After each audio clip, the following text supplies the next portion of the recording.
여러분 반갑습니다. 한국사 김성리입니다.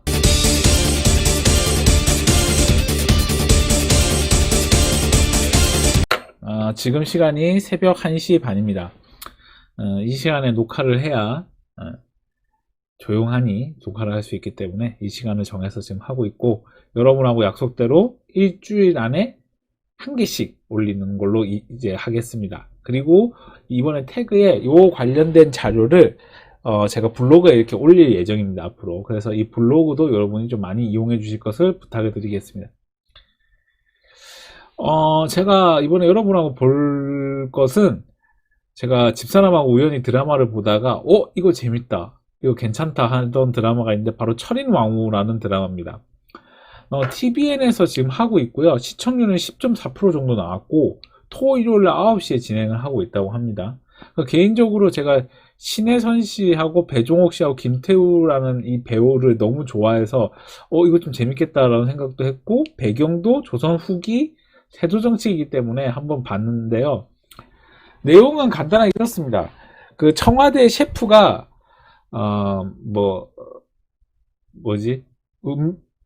물품 관련된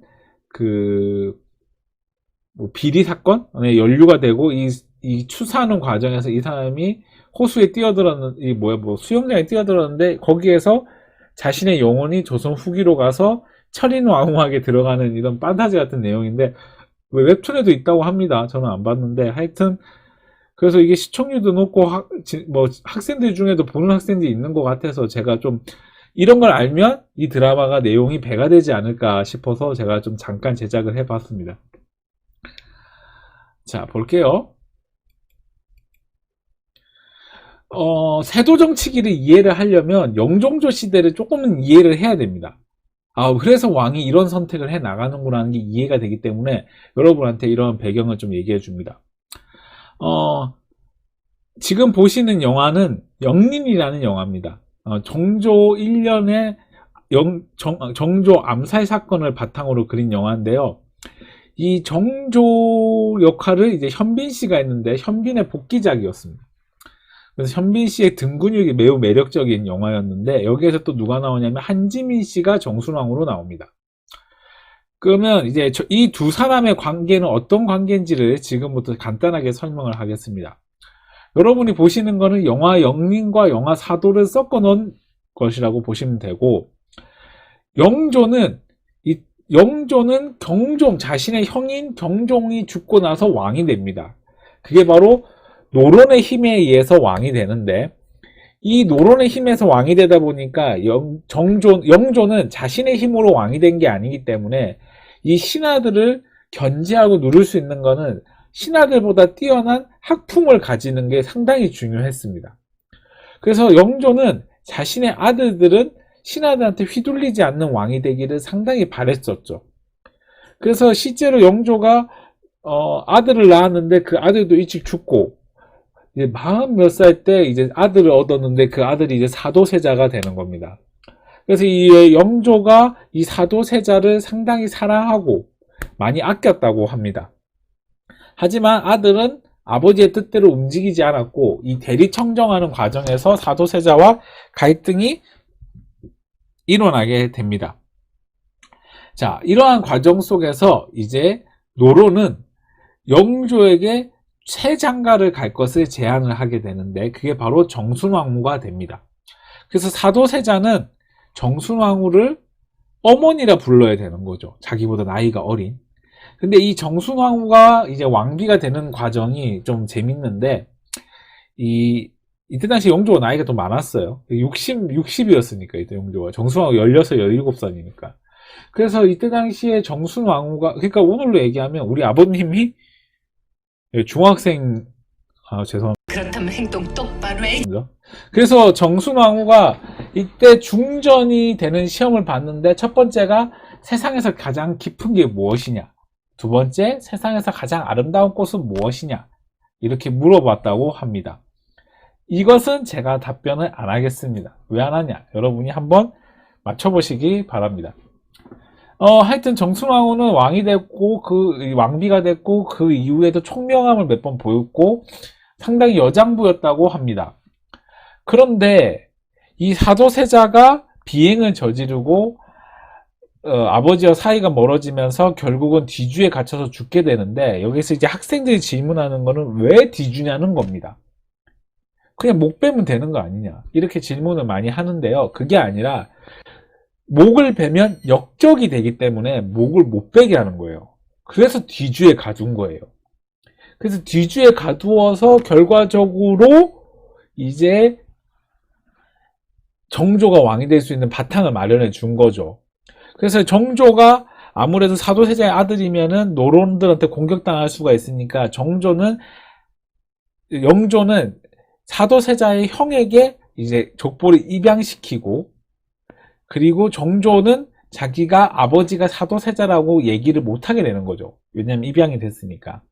자, 이러한 상황에서 이제 정조가 왕이 되는데, 정순왕후는 노론이라 했죠, 노론. 근데 이 노론도 두 개의 파로 이제 분열이 되는데, 이 첫 번째 파가 영조가 사도세자 죽인 건 잘했다, 좋아. 아주 좋아. 그게 벽파. 여러분 뭐 지금 영상 보시는 분들은 중고등학교 때 많이 배웠을 거예요. 하면 영조의 결정을 비판하는 시파로 이제 분열이 되게 됩니다. 그래서 이것도 뭐 역사적으로 보기에 따른 나름인데, 저는 이렇게 생각을 해요. 영조가 어떻게 됐든 사도세자를 중임으로써 노론의 세력이 둘로 분열된 거잖아요. 이렇게 분열시킨 게 결과적으로 이 노론의 힘을 다운시켰고, 정조가 나중에 권력을 잡는데 어느 정도 영향을 했다, 저는 그렇게 생각을 하고, 이 정조가 나라를 이끌 당시에는 세 개의 파가 있었는데, 그게 노론벽파, 한 개는 노론시파, 한편은 탕평파라는 게 있는데, 그게 여러분이 아는 그 규장각에 있는 학자들이 있는 규장각 세력, 그 다음에 정조와 순조의 외척, 이런 세력들이 이제 탕평파가 되는데, 정조 때는 요 두 파 갖고 권력을 이제 나라를 운영했던 거죠. 왜냐하면 노론벽파 같은 경우는 그 사도세자 죽인 걸 찬성했기 때문에. 그래서 이 정조가 이렇게 이끌고 뭐 수원 화성도 만들고 뭐 이렇게 했지만, 결과적으로 정조가 이제 갑자기 사망하게 되면서 그동안의 계획들이 이제 다 물 건너가게 되죠. 그래서 정조가 죽자 이제 다음 왕위를 계승을 한 사람이 바로 순조입니다. 그래서 이 순조 때부터 이제 우리가 흔히 아는 세도정치가 시작이 되는데, 요 최근에 세도정치와 관련된 영화를 좀 찾아봤어요, 드라마하고. 그래서 저는 안 봤는데 저희 부모님이 엄청 열심히 보신 구름이 달빛, 그 다음에 제가 영화관에서 봤는데 이건 군도, 세도정치기의 밀란, 그 다음에 이번에 드라마 하고 있는 철인왕후, 그 다음에 얼마 전에 나온 영화였는데 명당, 이런 것들이 이 세도정치기의 대표적인 영화와 관련된 영상물들이죠. 명당은 제가 좀 패스를 하도록 하겠습니다. 이걸 설명하면 또 더 길어지기 때문에. 그래서 이 정조가 사망을 하고 순조가 왕이 됐는데, 이 순조는 구름이 달빛에 나오는 그걸 캡처를 했습니다. 정순왕후가 순조를 간섭하게 됩니다. 왜냐하면 어린 나이이기 때문에. 그리고 이 정순왕후가 이제 수렴청정을 하게 돼요. 왕이 어리기 때문에 내가 수렴청정을 한다. 그래서 정순왕후는 이 수렴청정을 약 10년 동안 하게 되는데, 이 10년이라는 시간 동안 뭘 하냐면 수원 화성 이전을 중단시키고 장용령을 폐지하고 규장각에 있는 학자들 중에 일부를 귀양 보내는데, 그게 바로 신유박해예요. 천주교 관련해가지고. 그래서 이때 당시에 정약용 선생님이 뭐 전라도 강진이나 이런 쪽으로 이제 유배를 가가지고 거기서 목민심서 쓰고 이렇게 하는 거예요. 그리고 이분을 좀 주목할 필요가 있는데, 이게 김조순이라는 인물인데, 이 김조순이 누구냐면은 순조의 장인입니다. 순조의 장인. 근데 이 김조순이라는 인물을 제가 이번에 수업 준비하면서 좀 찾아보니까, 이 김조순이라는 인물은 규장각에서도 근무를 했고 장용령에서도 근무를 했더라고요, 이렇게 찾아보니까. 근데 이 김조순이라는 인물은 이렇게 다 정조랑 가까웠을 거예요.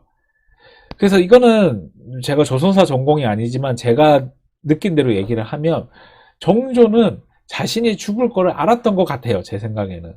그래서 김조순한테 부탁을 했던 것 같아요. 너의 딸과 결혼을 해서 우리 아들을 좀 지켜줘라, 이렇게 된 것 같아요. 그래서 정조가 죽기 한 말년에, 이제 정권 말년에 이제 삼간택을 하고 그 다음에 이 중전을 심사 보는 것까지 하다가 이제 정조가 죽고 순조 2년에 결정된 안동김 씨의 김조순의 딸을 받게 되는 거죠. 그리고 이 정순왕후가 권력을 이제 10년 동안 잡게 됐다고 했잖아요. 장기 집권을 못하게 하는데 김조순이 결정적인 역할을 하게 됩니다. 근데 저도 이번에 공부하면서 좀 알았는데 이 김조순이라는 사람이 우리 한국사 능력 검증 시험이라든가 뭐 기타에서도 안 좋게 평가를 하던데 좀 찾아보니까 이 김조순이라는 인물이 실제로 자기가 순조를 도와가지고 주변 사람들한테 좀 권력을 아무래도 이런 일을 겪다 보면 이런 세력을 몰아내기 위해서는 자기가 가장 믿을 수 있는 사람한테 권력을 주잖아요. 근데 이 사람은 자기 친척들한테 다 권력을 줬는데 하지 마라, 뭐 청렴하게 살아라, 뭐 이렇게 하면서 이렇게 잘 단속을 하려고 했지만 결과적으로 이게 안 되는 거예요. 왜 안 되냐? 처음에는 공공의 적이 있으면 그게 해결이 되는데 이제 공공의 적이 없어졌잖아. 자기들만의 권력을 갖게 됐잖아. 그럼 이렇게 되면 어떤 문제가 발생하냐면은 이제 비리가 나오는 거예요. 그럼 비리가 나오면 이거를 해결을 못 해주는 거야. 왜? 비리가 나왔다. 그러면 다음부터 하지 마라. 알겠지? 피는 콜라보다 진하다. 뭔 개소리! 이런 식으로 나오는 물은 피보다 진하다. 뭐 이런 식으로 나오니까 결과적으로 이게 제어가 안 되는 거예요. 결과적으로 제어가 안 되는 거예요. 그래서 이제 김조순 시대부터 우리가 흔히 안동김씨 세도정치기가 열리고 이 안동김씨의 대표적인 권력을 행사하는 기구가 이제 비변사가 되는 거예요. 자, 그러다가 이제 효명세자가 이제 태어나게 되는데 이 효명세자는 이제 구름이 달빛에서 박보검 씨가 연기를 하게 되는데요. 이 김조순 집안에서 효명세자와 이제 결혼을 추진을 하다가 이 순조하고 효명세자가 안동김 씨를 견제하기 위해서 새로운 정치적 파트너를 뽑게 되는데 그게 바로 풍량조 씨입니다. 그래서 이 풍량조 씨를 이제 새로운 정치 세력으로 이렇게 뽑게 되는데 그래서 이 풍량조 씨 신정왕후 조 씨의 역할을 이제 최수빈 씨가 이제 한 거예요. 그 드라마에서. 근데 이 구름이 달빛을 잠깐 설명을 하면 김유정 씨? 김유정 씨가 이 효명세자랑 이제 좋아하는 사이인데 보니까 이 순조 때 대표적인 반란 사건이 있는데 그게 홍경래의 난이라고 있어요. 그 홍경래의 딸과 효명세자가 사랑에 빠지는 내용이던데 완전히 현대판 조선판 로미오와 줄리엣이라고 볼 수가 있는데 어찌됐든 그래서 이 효명세자가 나중에 순조가 몸이 약할 때 대리청정까지 하면서 아마 이 드라마에서 내가 잠깐 봤는데 이 효명세자가 막 개혁 정치도 하고 뭐 이렇게 되면서 했는데 결과적으로 효명세자가 일찍 죽게 돼요. 그러면서 누가 왕이 되냐? 헌종이 왕이 되죠. 근데 헌종이 왕이 됐는데 지금 엄마가 있으니까 엄마가 대신 또 정치를 하게 되면서 헌종 때 풍량조 씨가 또 권력을 잡게 되는 이러한 현상이 이제 발생하게 됩니다. 자, 그러면 이제 철인왕후로 이제 들어가서 철인왕후에서 이제 여러분이 알아야 될 건 뭐냐면 철인왕후에서 철종이라는 인물이 누군지를 볼게요. 이 사도세자의 서자였던 은원군이라는 사람이 있는데 이 사람이 그 홍구경의 사건 때 이 강화도로 유배를 가게 돼요. 거기에서 이제 셋째 아들이었던 철종이 이제 안동김 씨의 안동김 씨의 눈에 띄게 되는데 왜냐하면 이 집안이 몰락도 했고 동시에 농사꾼이었던 철종을 데리고 오는데 그 역할을 했던 사람이 바로 이 순원왕후 김 씨입니다. 이 배종옥 씨가 연기를 하고 있는 거죠. 그래서 데려온 애가 이 철종이 되는 거죠. 한국사에서 왕이 한자를 모르는 첫 번째 왕이 등장하게 됩니다. 그래서 실제로 철종이 한 2년 정도는 거의 이 꼭두각시가 내가 되고 있구나라는 걸 피부로 느끼고 있었겠지만 정말 정치적으로 어떻게 돌아가는지도 몰랐을 상황이었을 것 같다는 생각을 합니다. 그래서 이제 철종은 이때 당시에 강화도에서 왔다 해서 강화도령이라고 부르고 막 그랬었는데 어찌됐든 이 철종이라는 인물을 좀 보면 배우는 김정현 씨가 있는데 저는 개인적으로 처음 봤습니다. 조선 왕조 25대 왕으로 강화도에서 농사를 짓다가 왕이 된 인물이에요. 그래서 강화도령이라고 불렀고, 안동 김씨에 의해 왕이 된 사람이에요. 그러니까 내가 간단히 얘기하면 농사를 막 짓고 있는데 BMW가 와가지고 내일부터 대통령 하라는 거랑 같은 거예요. 그래서 이제 대통령이 된 거고, 이 시기가 이제 세도 정치기가 절정에 달했던 시기예요. 그리고 이 시기에 이제 임술 농민 봉기, 다른 말로 진주 농민 봉기도 있었고, 동학 농민 운동도 이때 일어나게 동학이 이때 일어나게 됩니다. 이 시기에 철종 시기에 세도 정치기는 정말 절정에 달했습니다. 뭐 안동 김씨의 세력은 더 커졌고, 그리고 이 시기에는 이제 진주 농민 봉기, 다른 말로 임술 농민 봉기, 그럼 동학이 이때 이제 일어나게 됩니다. 그러면 여기에 나오는 배우들을 좀 보면, 먼저 아까 철종은 먼저 얘기했고, 철인왕후 역할을 하는 신혜선 씨, 저는 개인적으로 비밀의 숲 1편에서 되게 좀 잘 연기를 잘 하시더라고요. 그래서 지금 보고 있는데 연기 참 잘하시는 것 같아요. 철종 2년에 왕비로 책봉됐고요. 안동 김씨 집안이죠. 그리고 아들을 낳았으나 이제 6개월 만에 죽고, 철종하고는 사이가 안 좋았답니다. 그 안 좋았던 이유는 무엇이냐면 자꾸 집안 사람들을 꼬지려고 해서. 그래서 사이가 안 좋았고, 1878년에 이제 강화도 조약 있고 2년 뒤에 사망을 했고, 실제로 철종하고 사이는 안 좋았다고 해요. 그 다음에 순원왕후 김씨, 아까도 얘기했다시피 그 순조의 중전이죠. 순조 때 이제 간택된 분이고, 효명세자를 낳았고, 강화도령이었던 철종을 왕으로 책봉하게 되는데, 그러니까 곧 얘기하면 뭐 어떻게 되게 되는 거야? 할머니죠, 할머니. 할머니가 되게 되고, 그 다음에 이 김문근, 여기서는 별로 주요한 인물로 안 나오던데, 이 사람이 철종 때 거의 최고 권력자였습니다. 여기서는 되게 좀 어리버리하게 나오시던데, 금이용하고 주요 군대를 장악을 했고, 철종 때 실제로 그 최고 권력가라고 보시면 될 것 같아요. 이분도 당연히 안동 김씨겠죠.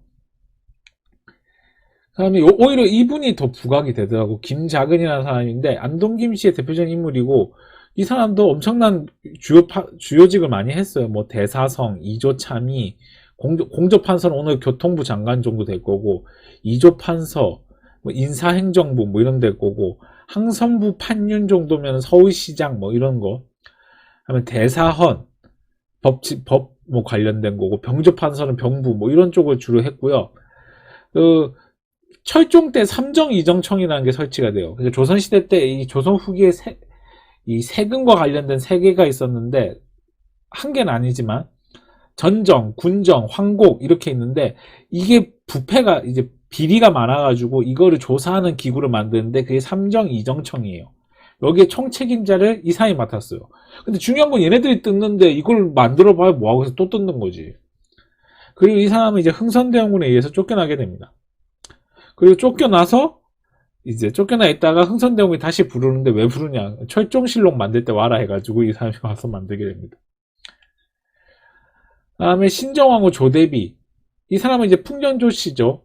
그 효명세자와 결혼했죠. 이 드라마에서는 이분이 나오시는 게 아니고, 요분이 이제 이분이 이제 드라마에서 나오는데, 이분이 나중에 철종이 죽고 철종이 자식이 없자 이제 왕실에서 누구를 선택해서 왕을 앉혀야 되는데, 그걸 누굴 선택하냐, 흥성군의 둘째 아들을 왕으로 책봉하는데, 이 사람이 바로 고종입니다. 뭔 말인지 이해하셨죠? 그럼 앞에 그 누구의 순원왕후는 어떻게 됐어요? 그러니까 죽었죠. 죽고 이제 이 신원왕후가 죽게 되니까 이제 당연히 안동 김씨 세력이 약화되면서 이 조대비가 이제 다음 왕을 지정할 수 있는 위치에 놓이게 된 거죠. 그러니까 여기서 질문은 뭐냐면, 왜 다음 왕을 임명할 수가 있어요? 그 얘기는 뭐냐면, 왕실의 최고 어른이기 때문에 이 어른한테 물어봐야 되는 거예요. 그러니까 이 조대비가 제일 나이가 많았으니까 이게 된 거고, 그 다음에 하여튼 뭐 그러한 내용이었습니다. 얼마 전에 뉴스에 보니까 뭐 풍량조씨 집안이 뭐 일단 이거부터 좀 얘기를 할게요.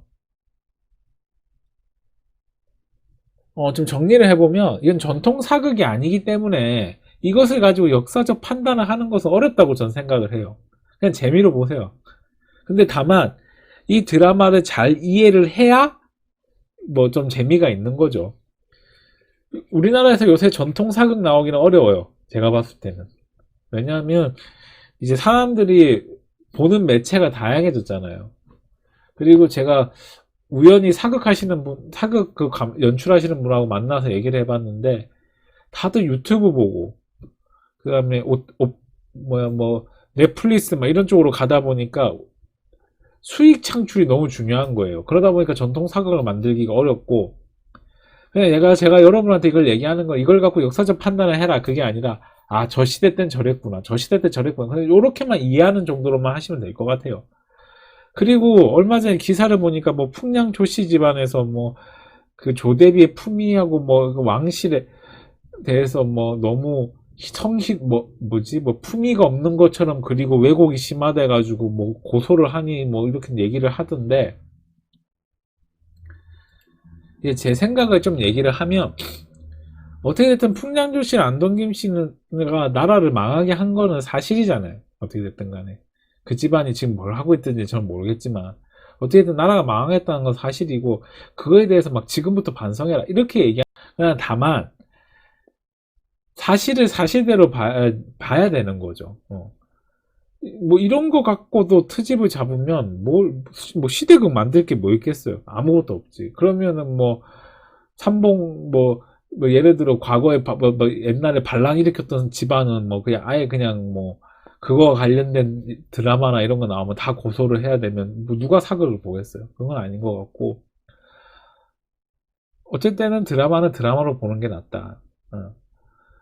요 최근에 본 제가 정통 사극 중에는 뭐 이것도 판타지가 좀 섞이긴 했지만 그 녹두꽃 요게 좀 괜찮았었어요. 제가 본 것 중에는. 그래서 이런 것들이 여기에 해당한다. 그래서 여러분하고 이번 시간에는 세도정치기의 철인왕후에 대해서 한번 봤습니다. 다음 시간에는 제가 뭘 준비하고 있냐면은 세도정치기에 있었던 일에 대해서 한번 수업을 해볼까 합니다. 자, 그러면은 다음 시간에 보도록 하겠습니다. 좋아요, 구독 꼭 부탁드리겠습니다. 여러분, 지금 시간이 밤이니까 안녕히 주무세요. 수고를 했다. 수고를 했어.